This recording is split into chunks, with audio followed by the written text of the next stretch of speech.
Hello and welcome to the Seekers of Soil. Thank you for creating time and space with me in the chaos of today. My name is Tumba, and I'm organizing and growing community with the Back to Soil Basics Collective.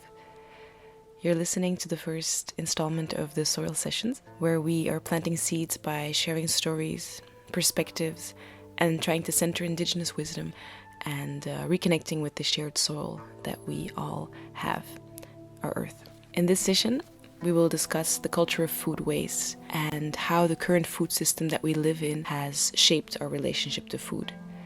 We're going to dive into the world of local and small-scale farmers, how we relate to the people that feed us, and how our choices shape the system. Together, we'll try to imagine the future of food and reflect upon the things that we can do to change our relationship with the living ecosystem. Although I am but one voice in one body, carrying one perspective, what I share today exists because of the work of many. I do not exist without the other, and I hope to bring in a plurality of voices together to understand food waste from different perspectives. So let's try to understand, what do we mean by food waste? Food is something that is grown for human consumption, and it is wasted when it ends up in the trash before it can be consumed. Trash often means that it's being burned at high temperatures, it's wrapped in plastic, and it's not actually the same as it being composted because it doesn't return to the soil and it cannot be given back to the ecosystem that it comes from. And to share some numbers about food waste with you, I got these from Eurostat. In 2023, Europeans wasted on average 123 kilograms of food per person. That's 58 million tons in total for just 1 year. To give you some kind of comparison, it's about 58 million cows. So in this journey from farm to plate, over 50% of this waste happens in households. That's people like you, people like me, wasting about 31 million tons of food. Food sitting in our fridges, food being thrown away. So in some way, the system is to blame. But as individual consumers, we also have a responsibility.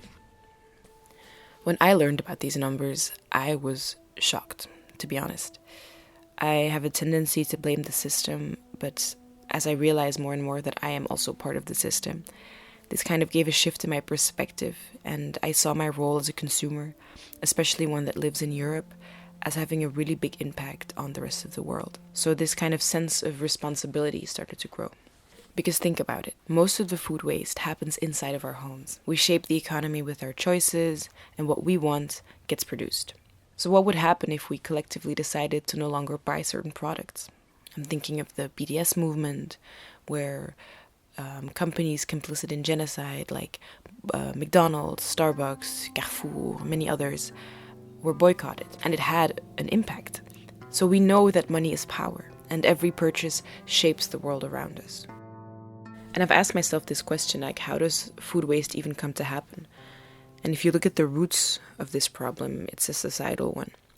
It's a consequence of the current food system that we live in, where waste is created by a system that doesn't practice reciprocity. It doesn't give back, it only wants to take. It prioritizes profit over people, and this is kind of the shape that the current system, the globalized food system, has taken.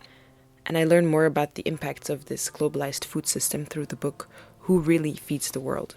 It was written by Indian activist, ecofeminist and physicist Vandana Shiva. Perhaps you know of her. She works a lot around seed sovereignty and farmers' rights. And in her book, she paints this picture of the current globalized food system as one that is based around machines. It's a form of mechanical agriculture that uses monocultures, that uses pesticides, that make us sick, that a culture where food is being genetically manipulated so that it can last longer over this long journey that it has to take. But the result of that is a loss of nutrients. So this global food system is actually an industrialized food system where machines make products for profit and farmers become tools in that machine. So what does this mean concretely? Food is grown in, let's say, Madagascar, Peru, Bali, Canada, only to travel to the other side of the world, either by plane, by boat, or even in trucks, by cars. So that's how it ends up in our supermarkets. So when we're talking about food waste or food loss, it can happen in different moments of this very long journey.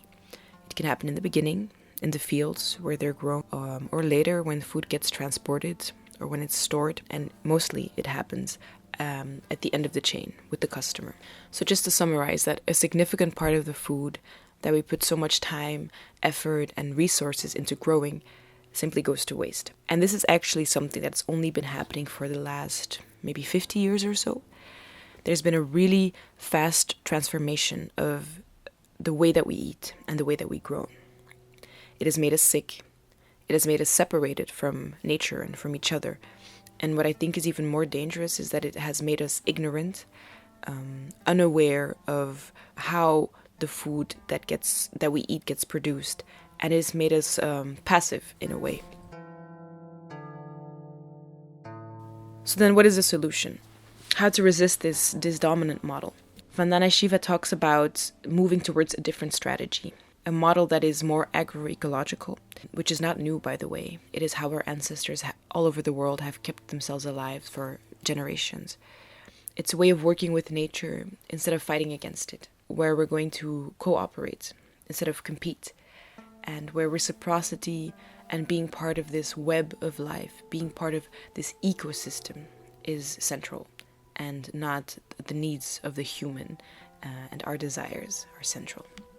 And what really stuck with me was when she explained how the agriculture industry produces only, let's say, 30% of the food globally, while taking over 70 to 75% of the Earth's resources, and being responsible for over 70% of the ecological damage on the planet.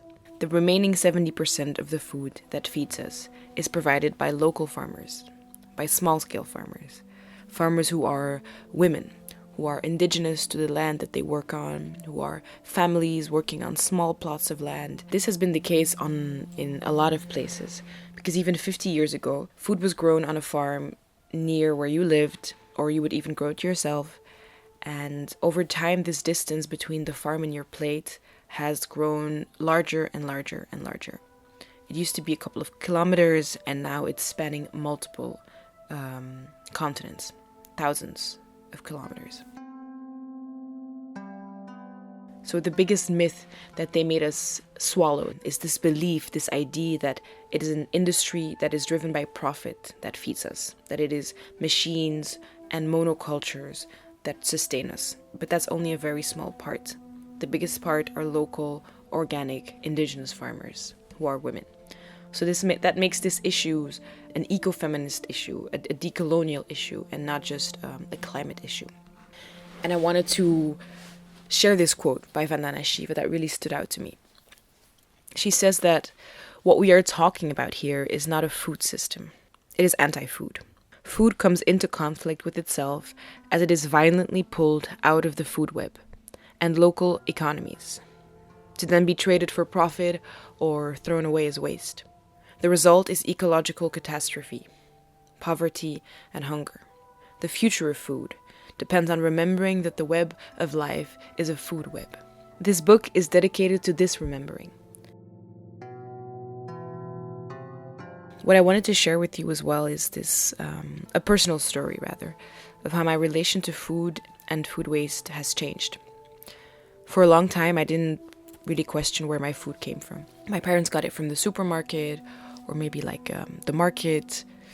But if you had asked me where they got it from, I would have probably given you some kind of vague answer. And as I got older, I learned about bio-labels, organic food, but I still felt like it was something that was reserved for rich, white hippies that wanted to be healthy. I understood that it was better for the planet, but I couldn't really see why it would be better for me, personally. I, like many others, had kind of separated myself from nature. And what really shifted for me was when I started joining the collective visits with Back to Soil Basics to farmer Mahécore. Mahécore is an organic farmer based in Flanders with roots in Senegal. He comes from a family of farmers who have cultivated in traditional ways in harmony with nature for a long time. And when he came to Belgium, he had a small garden for a long time where he would share his harvest with his neighbors. And now he owns his own farm called La Bergerie, where he does most of the work by himself with very little tools and absolutely no pesticides. His approach is biodiverse and uses a lot of aspects of permaculture. And he has taught us about the meaning of bio, because this is where the label of organic comes in. It's being sold to us as the solution. It's supposedly better for the planet, better for our health, a solution to climate change that you can just buy in the supermarket. But as I've learned from Mahécore, in his own words, il y a du bio, il y a du bio. There's bio and there's bio. It means that even though you might see a label that says organic, it might still contain so-called biopesticides. And they can still have a negative effect on your health and the health of the planet. To really know where your food comes from and what happens to it, you have to go to the source. You have to talk to the farmer, you have to be on the field, or at least get a sense of it and build a relationship with it. So I'm still learning what it takes to grow food. But I'm starting to understand that caring for the planet and caring for the people on that planet is one and the same struggle for liberation. And farmers, they play a crucial role. They are the bridge between people and ecosystem. Their knowledge about how to care for the soil can teach us something, can teach us all something about how to take care of each other as well. And this way of working, the way that Mahécore works on his field, it's not new. It's aligned with what our ancestors have been doing for many, many lifetimes. And maybe you've talked with your parents, or you've heard stories of your grandparents about their relationship with food. And I found that it doesn't really matter whether you are indigenous to the land that you walk upon or you carry a history of migration and displacement. If you go back far enough in time, every culture, every place is centered around food, because it is what sustains us. It is such a basic core thing that we've kind of lost a connection to, in a way. So I can talk to you about all of the facts around food waste, about what you should do, about the danger of pesticides, the fact that they make you sick. I think what's most important to share is how my perspective and my perception on food has changed by being physically on the field with Mahécore, with the farmer. I've learned by doing, by feeling myself sweating inside of a greenhouse. I've learned the difference of tomatoes and how they taste, and that I actually really like tomatoes when they're grown with love and without any pesticides. I've learned by hearing what the field sounds like when there's chickens and birds and little insects. I've received a deepened understanding about the importance of food by sharing meal in a community. It tastes different, it feels different. To those who are listening, I really hope that you can experience that too one day. Maybe even with us, who knows? So let's reflect upon some things that we can do to reduce our food waste and to develop a different relationship with our food in general. It can look very different depending on where you live, what your income is, and how much access you have to land. But what's for sure is that everybody can participate in their own way. The most simple solution is to shorten the chain. We need to work towards a circular, localized, and decentralized food system, where we kind of stop behaving like customers and more like partners or allies in the web of life. And it's big corporations that really profit from our distance and our disconnect from the source of food. So let's resist in small ways, one bite at a time, one purchase at a time, valuing the food that we eat, getting creative with how we use our leftovers, saying a little word of gratitude before every meal, and reflecting upon what it took for that food to end up on our plate. Don't buy more than you need. Share what you have, eat what you can, and compost what you can't. Develop a closer relationship to the food that you eat by getting to know who grows it, who makes your food, who's your local farmer. Are there any community-supported agriculture projects where you live? Discover what's happening in your neighborhood. Maybe there's a community garden. And the most important thing I can share with you from my own experience is to get your hands in the soil. So if you resonate with this, please join us in one of our upcoming visits to Mahécore's farm in Bever, because the deepest knowledge is gained through experience, through embodiment, and through practice. So those are the reflections that I've gathered for you all today. Thank you for spending some of this precious time as we grow more resilient by tending to the roots of the issue. I would like to close with a quote from Susu Community Farm, an Afro-Indigenous-led farm working around land and food sovereignty. Food is more than what we eat. It is an ecosystem. It's relationship. it's reciprocity. It is the way that we tend to life itself.